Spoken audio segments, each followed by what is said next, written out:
nagluluto to side up. Tawap. Oh, hindi yan ang ipinanganuhin. Ito, oh. Uy, babasagin ba? Oo. Side up. Side up. Bakit ganun? Akala ko bilog lang yung ano. Hindi. Ayaw ko nga yun. Hindi side up dyan. Ano yan, scramble.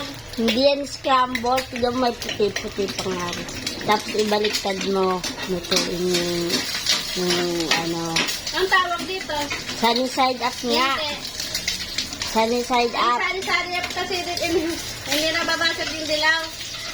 Sunny side up pa din yun. Ibaliktad din mo. Gigigil ako dito eh. Paano gigil? Ganun. Lo. Hindi nasira na tuloy. Ang ano dito tawag, ano, tingnan mo, nasisira nga kasi nga, binasag yun eh. Dapat hindi mo binasag. Okay lang yan. Yan. Yan ang tama. Tapos, ayaw sa tangtang, ayaw mo muna patayin yung ano.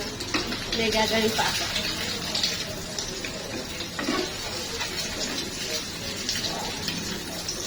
Yan. Yan lang yan. Oh my God. Yan lang yan. Yan ang gusto ko. Ano mo na? Ah. Wow. Ito, anong tawag na luto? Egg ham. Ham egg. Ang tawag dyan? Torta. Tortang? Egg. Ham. Ham with egg.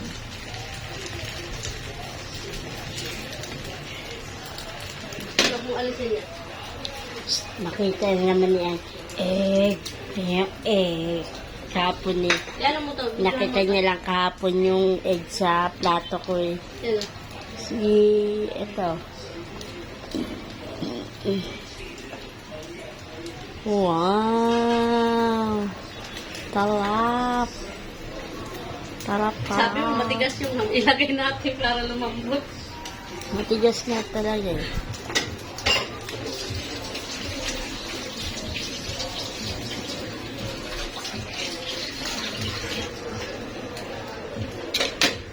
Sabi mo, malandi ka.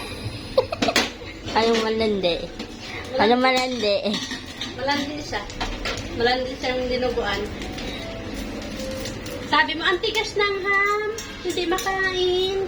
E di ilagay natin sa dito para lumambot.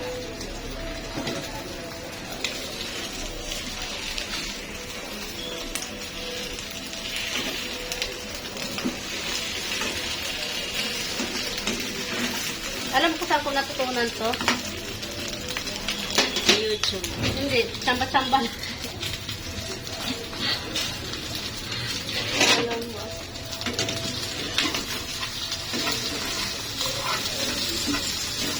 Sambang luto. Luto na ang aming pagkain.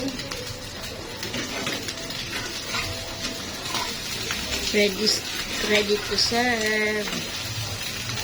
Order kayo. 120 lang. For breakfast. Sinangag. Ayun na pala yung sinangag. Sinangog.